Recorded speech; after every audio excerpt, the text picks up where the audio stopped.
first off, we're going to be starting with UnladenCrow's video, talking about how Pokemon is the key to balancing Dead by Daylight. Now, I am not a Pokemon super fan, but I do enjoy it a fair bit. Didn't really get into like the super competitive or sweaty aspect of Pokemon, always played it casually, but that zone of Pokemon does exist for a great deal of the community.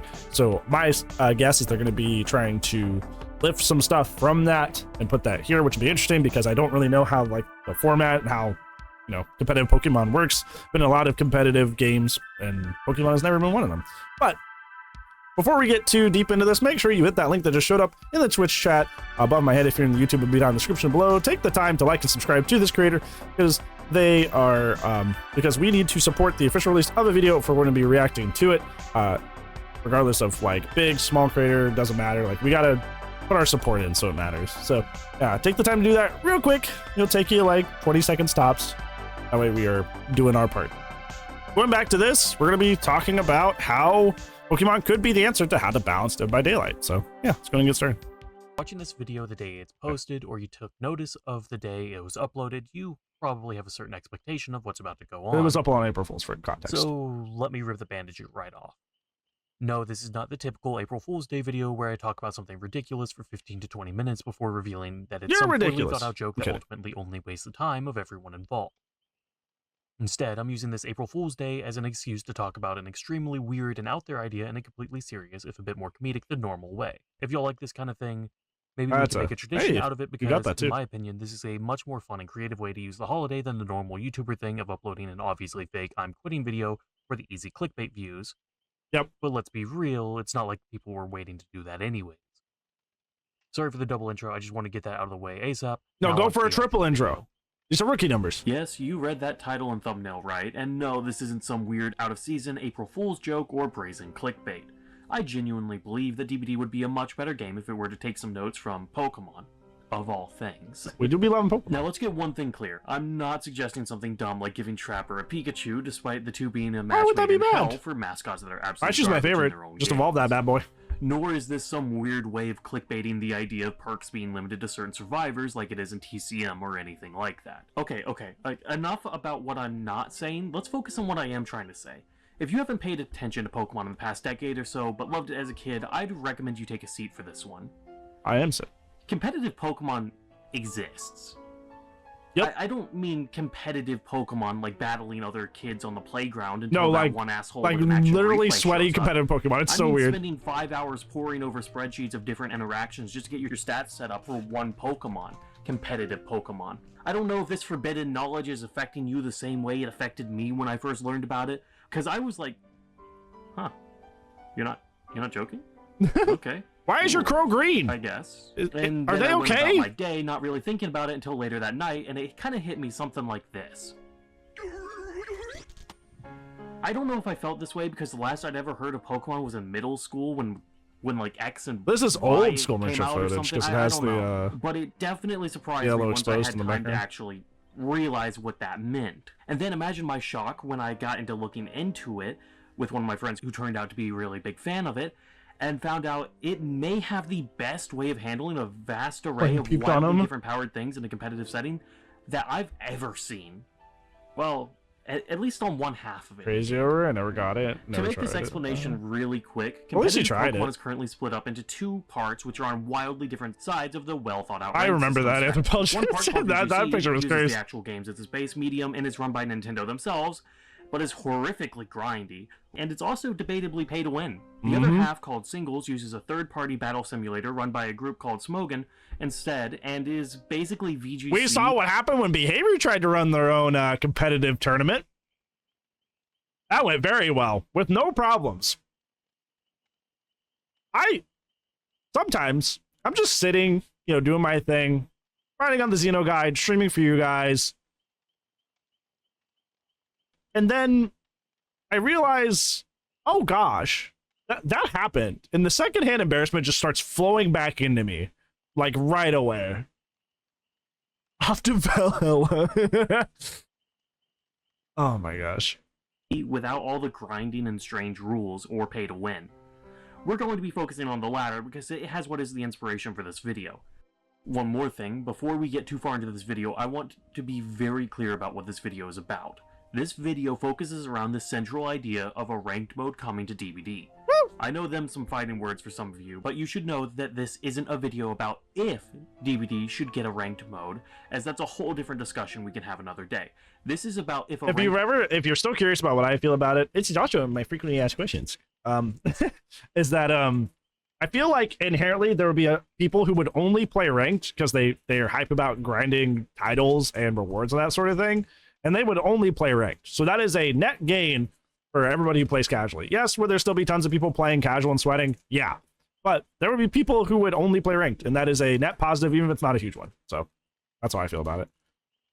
Mode has to come to DBD. Yeah, that term was also bad. I think it should be done. Even if you don't agree with the idea of a DBD ranked mode, I think it's important to discuss how a ranked mode should work. That way, if it has to be done and added to I would just imagine that like BP and Shards would be like a team on this battle simulator more Pokemon Showdown, you're granted with this scrolling tier list of Pokemon. For what is most likely the first time in over 2 years for you, this list of Pokemon you're looking at isn't someone's smash or pass ratings, but instead a list of all available Pokemon as they fall into a system known as the usage tier system. This system contains numerous tiers, and for time's sake, we're only going to be touching on some of the more important and interesting ones. This is the PTB for them. Which is essentially why is this the footage? Olympus, as it's an exclusive club filled with nothing but gods, super soldiers, and a dog with a sharp stick. Woo! Below is OU, aka Overused, which is the main competitive tier and a great place to wonder when you got so old and what everything is.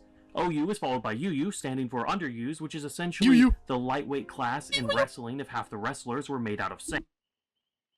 That's what this little guy says. That's his little roar. This is Snover. Everybody say hi to Snover. He goes, you. That's his roar in the game. He goes, you. Snover is not even a fully evolved Pokemon. You will not see it here. But I love Snover. Snover's great. You. Sand.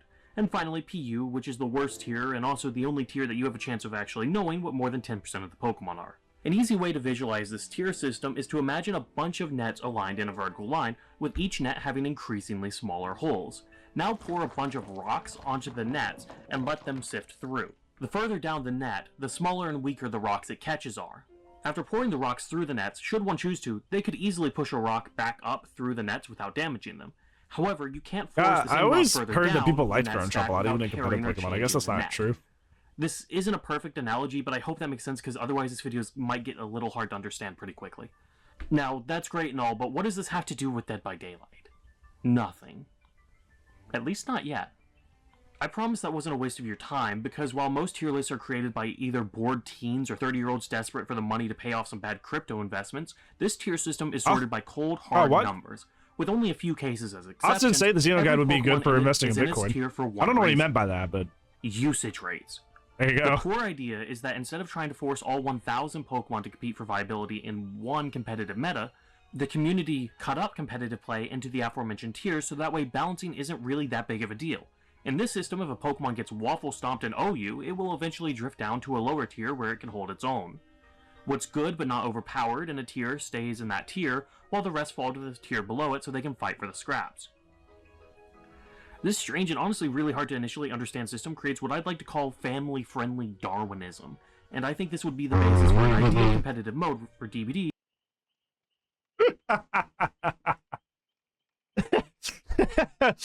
So,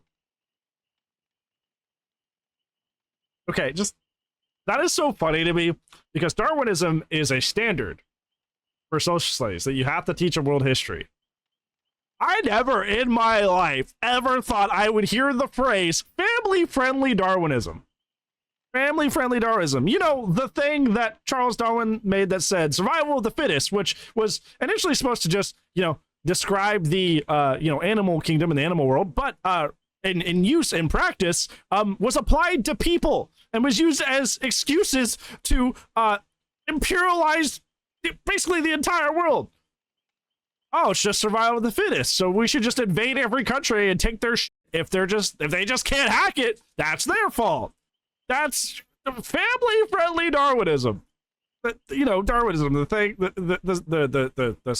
the scientific method that led to justifying the invasion of many different countries and peoples and wiping out their culture and sometimes them directly.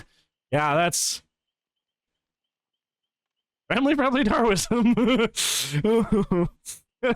No, like legit.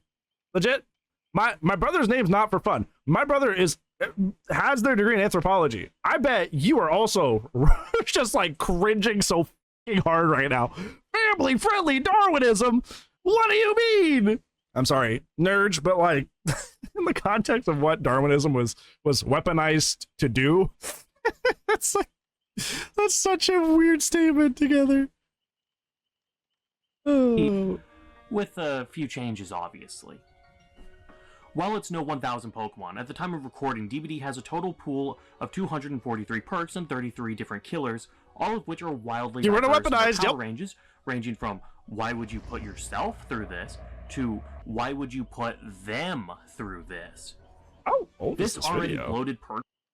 So first they're using PTB footage from Skull Merchant, and now they're using Starstruck on Nurse? This was posted a day ago.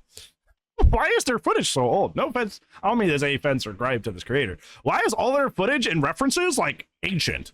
Have they not played DBD in a while? Perk pool is only going to grow from here on out, so implementing a system like the usage tier system is only going to become more and more necessary. The system I'm proposing, well, it doesn't get your point across if you're using outdated footage and examples, regardless of April Fools or not. Collected from the monthly That's interesting. Implementation. For perks, there would be a drop-down in the perk selection that would let you sort by what is acceptable for that tier, and obviously a show-all option.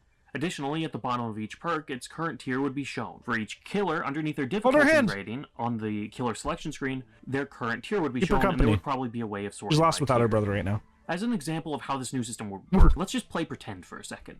I love playing pretend. I love Dungeons & Dragons. After much deliberation about how much you hate survivors, so you decide to play some Nurse with some strong perks and add-ons, and once you hit play, a pop-up appears asking you to select what tier you want to queue for. Due to playing Nurse, the strongest killer in the game, almost objectively, you'll be locked into the highest tier so that survivors will, ideally, be running a build of similar to equal strength of yours and be ready to face a killer of that magnitude. Now, let's say after waffle stomping those poor survivors, you've decided to feel a little guilty and play a little bit of Thirst Trapper to atone for your sins. Due to your killer's low kill rate, you'll be recommended into the lowest tier. However, should you desire to hate yourself, you can still queue into any of the higher tiers. Along with killer restrictions, I think for me, the thing that like I always have as a hesitation for systems like this is like Xenomorph is like, people always ask me like, what do you think Xenomorph is in terms of like tier list? I think he's like the gatekeeper for A. If you're better than Xenomorph, you're probably A tier. If you're worse than Xenomorph, you're probably B tier. Like that homie is the gatekeeper for A tier.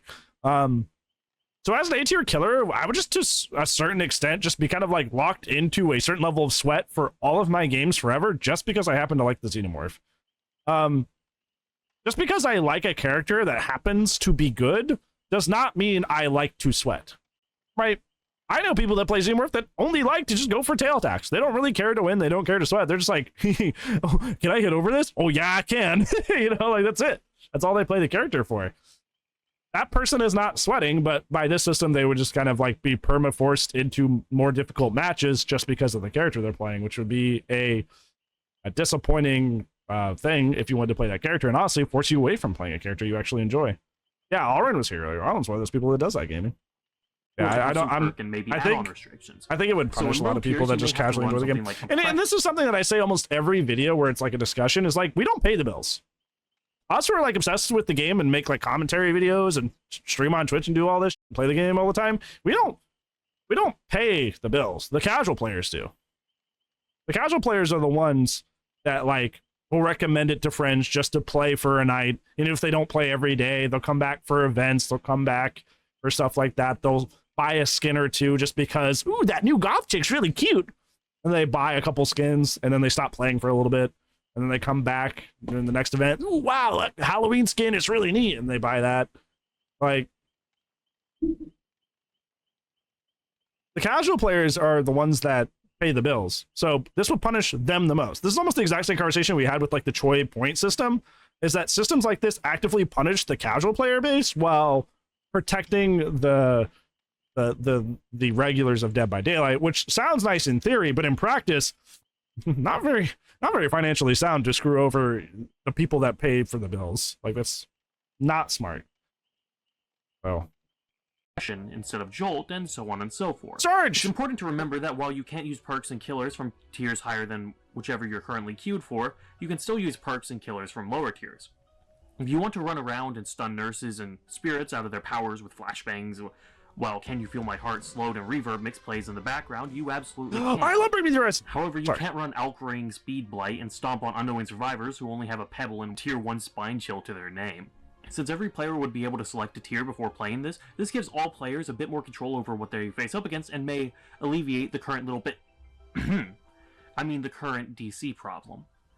At this point, I think we've all played a game where half your team DCs once they learn as a Nurse, Blight, or Spirit. While this definitely isn't a golden pill to cure the problem, it could definitely have a positive impact on this issue, and I think that's worth noting. Adding a system like this wouldn't just benefit players. This system would relieve a lot of stress from the developers, as most new perks would no longer have to compete with the likes of Sprint Burst, Hyper Focus, Off the Record, and MFT. Yes, but just like the point test system that we had a discussion about a couple months ago, Behavior now has to rank and define the strength firmly of every single perk to determine what tier you should go into, which is extra work for them, and work that they will have to apply to every new perk they introduce to the game from that point on. So it is not easier for Behavior. They actually have to do too much. They actually have to do too much with this based on use rate, but not everything has a high use rate is OP or too strong. Not everything that's bought consistently is strong. Not everybody only runs the sweatiest stuff. There are some quality of life perks that are brought just because they feel good, because they're nice. Those have high use rate. Should I be shoved into a bad tier or a sweat tier because I just like a quality of life perk? I guess so. Usage case. This would also give new life to replica perks that achieve almost exactly the same things as already existing perks, but worse. These replica perks would fill pretty much the same niche as the good perk, but in a different tier. For my DBD players, think about how Desperate Measures is almost always a worse botany knowledge when it comes to healing, and for any Pokemon players who are still somehow on this far into the video, think of Tyranitar and Hippowdon as sand setters. While in both games, one option is almost universally better than the other, the weaker option still finds usage due to tier limitations. And this system, underrated and outshone perks like Will Make It, will finally be able to find a common usage case, which I'm sure Will Make It will especially enjoy seeing as it's been blue-balled from being meta about 4 times now. This system would also create a more dynamic series of metas. Looking at that reminded me of that meme of like Mr. Incredible, the uncanny ones, like those who don't know, those who do know. That's what it reminds me of. One change to a perk could potentially affect all different metas, especially if the perk usage rates are adjusted on a semi-regular basis, like maybe twice every chapter or so. This can happen in a lot of different ways, but one example is if a perk gets really heavily used in a tier higher than its current one, it will get moved up to the higher tier, leaving a hole in the meta for the tier that it left, which may lead to a new perk filling its job in the old tier, leaving yet another hole in the tier that the second perk left, and so on and so forth. That's not really making sense, but trust me, it makes sense when you actually see it. Okay, I swear I'm not going insane. Inversely, if a perk or killer starts falling behind in their tier, they may get moved down a tier in a tier update, thus changing the meta of the tier it enters and potentially the ones below whatever tier it ends up entering. This ideally would prevent another Dead Hard situation where one perk is meta for several years, which is something I think we would all like to avoid at almost any cost. A final additional perk-centric benefit of this tiering system is that it would most likely lead to a segmented perk selection menu, as perks would be sorted by the highest tier they're available in. Meaning that instead of frantically searching for that one perk while you have 5 seconds left and panic picking something only for that post-panic clarity, you can just search it. We have a search bar. What do you mean frantically search for it? You click and you type 3 letters, if that, of your perk. You hit enter and it shows up. What do you mean you have to panic search? It's not a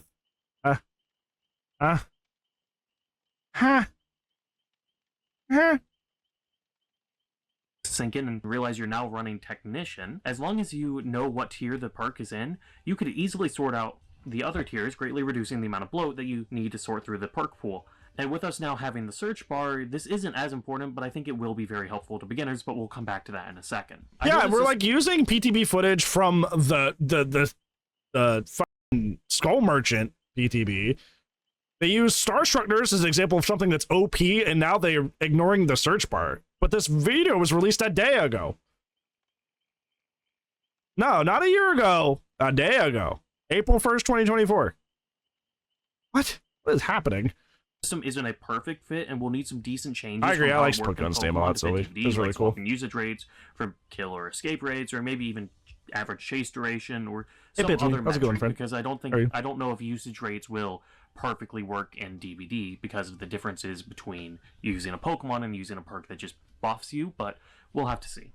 There will also maybe be one or two that have to be locked to a certain tier, regardless of win rate, like Windows of Opportunity being locked to the lowest tier, despite its really high usage and win rate, because of its importance as our games are mostly good. Get some stinkers, but it's okay. Intermediate players and also players who've been playing for a long time and still aren't good. And I know you also probably have some concerns about the negative side effects of a system like this, so let me first try and address them. First, wouldn't I'm not wearing a dress like Nurse have almost impossibly long queue times? In simple terms, yes. Yeah. But actually, no. While there most likely would be a slight increase in queue times, I don't think it would be as drastic as one would assume. In DBD, the top dog is undoubtedly the Nurse, a eugenics-obsessed psychopath that ignores the core mechanic of the game unless it suits her. On the other hand, last year, Pokemon's top dog was, well, a dog. With a pokey stick. This rather unassuming critter from the opening does the exact same thing as the Nurse does. However, instead of ignoring looping, he ignores the type chart. Until it suits him. Both of these characters completely break apart their respective games' balance to the point where unless you are literally unable to play them, not picking either of them is willingly putting yourself at a major competitive disadvantage for whatever game you are playing. As such, they are both incredibly popular and oppressive in their respective games. Even though Zacian arguably ruined the tier, Ubers was still one of the most popular Pokemon tiers to play. There's a lot of reasons from this that can range from crutching on the strongest OP stuff in the game to just wanting to use this funky little monkey fella, or even funky little monkey yourself against the harshest conditions possible. I like that phrase. Funky little monkey. Unfortunately, DBD has a significant lack of funky monkeys. However, there's no shortage of players who rely on strong crutches to make up for skill and or deep-rooted competitive spirit, so I think 2 out of the big 3 isn't half bad. We could also throw in some extra blood points for playing on less populated tiers as well, since blood points seem to magically fix every problem this game has ever had. Isn't that right, behavior? For the love of God, stop giving out blood points to try and fix things. Whew. Sorry about that. Anyways. Like, if you did this for a ranked mode, it would be fine, but if you just apply this blanketly to, like... Because, like, the implication is that, like, okay, well, there's going to be different tiers of play just when you enter DBD, and it's, like, a soft ranked that's kind of, like, forced on everybody, and that's not my thing. Everybody forced into the same queue with this would just kind of create a lot of issues, I feel like.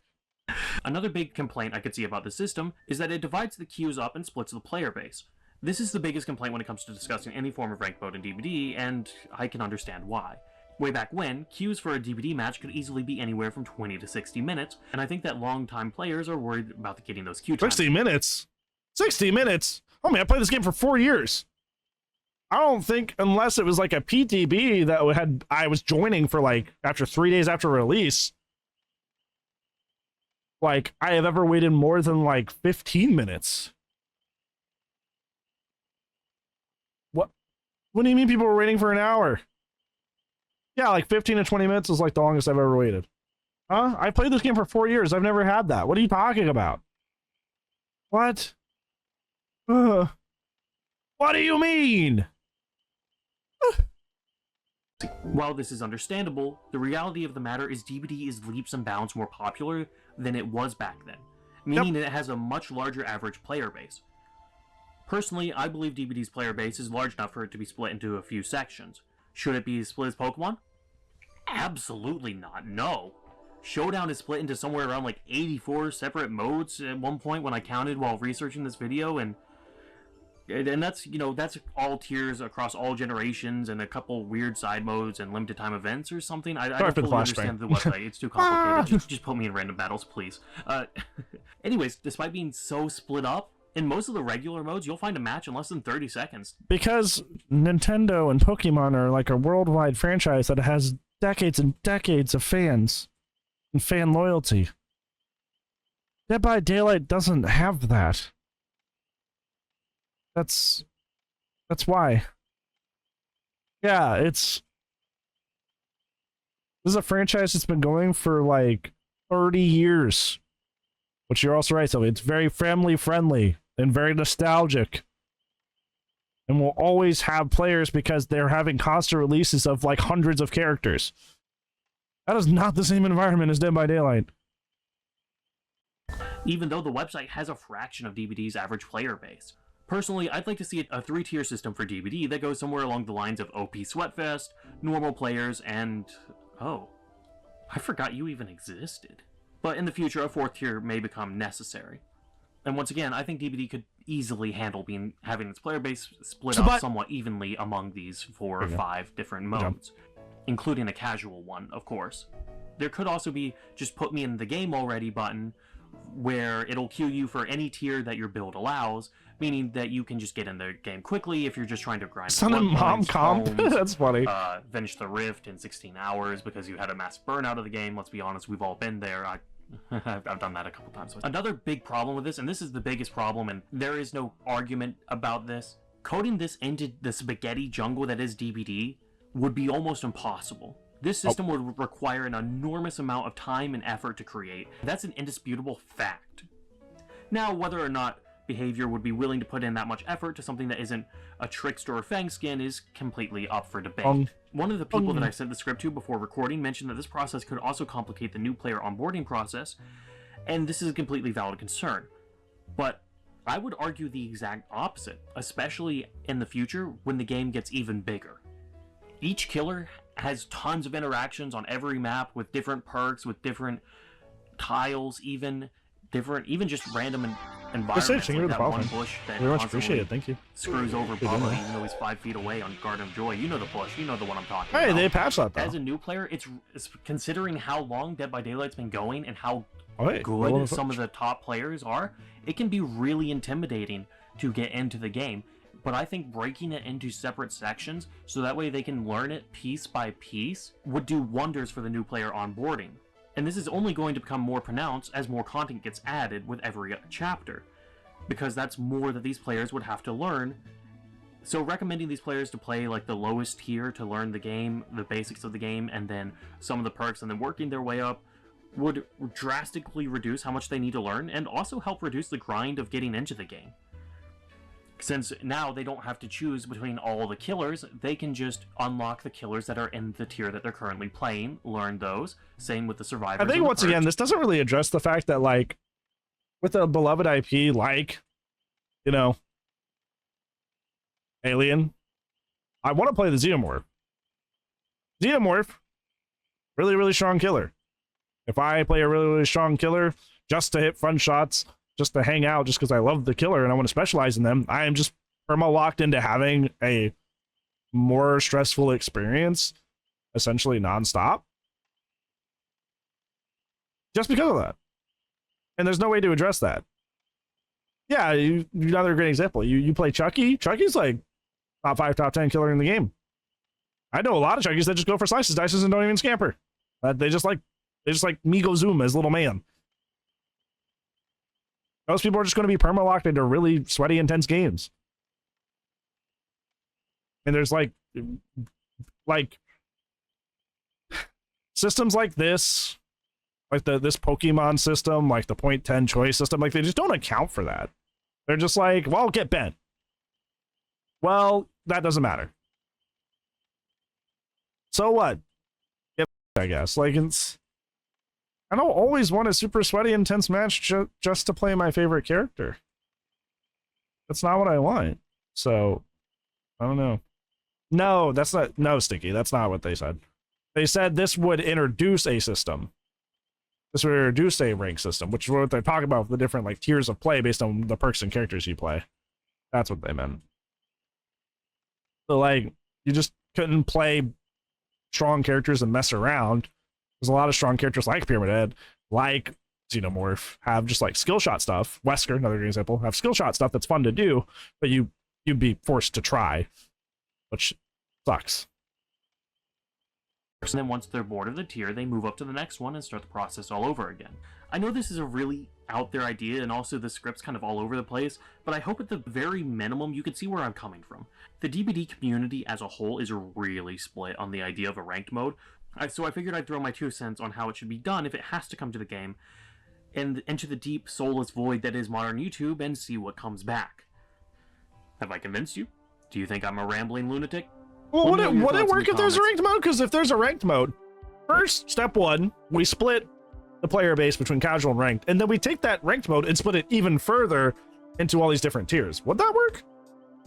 So we're gonna split the player base in half, ranked, unranked, and then we're gonna split that ranked player base even further than that. If you talked about this section back here of like wanting queue times to be better, you're making queue times longer, making people not want to play ranked. In DBD, here's a big thing that a lot of these like systems don't take into account, is that DBD is a huge streaming game. Like you guys are all here right now. Even if you're not playing the game, you're probably watching it at a lot of different moments of your day. It's just a very easily digestible game to watch. Lobby sitting kills Twitch viewership. If you're not actively in games playing all the time, viewership goes away. So that would, I don't know. I think it's just funny because like the reason that DBD is not fixed, the reason DBD has such a hard time with like solving this issue between sweat and casual is because it's tremendously difficult. There are so many variables involved that are so hard to account for, all of them equally, that it is tremendously hard to try and figure out what the solution to like what would fix DBD would be, right? And that's fine, but that's why these different systems come under such scrutiny. It's not because people are negative, it's not because people are being contrarian, it's just like DBD is so incredibly complex that it's hard to have a one-size-fits-all answer to all of this. Usually you'll be able to find something that's tremendously wrong or something that would be miserable. And if you can't account for that, then that's a problem. That's why people have been think-tanking about this stuff for years. Because it is difficult to figure that out. It is difficult to account for every variable in Dead by Daylight. It's fun to spitball it, right? And be like, you know, that would be pretty cool. But as a firm full system that could actually be implemented like tomorrow, that's incredibly, tremendously difficult to take into account all those variables. So, I don't know. That's why there's just no one size fits all for this. And honestly, I'll say this. DBD's not that bad. DBD's not that bad. I feel like DBD players don't like do the bare minimum to understand the game and want to still have success.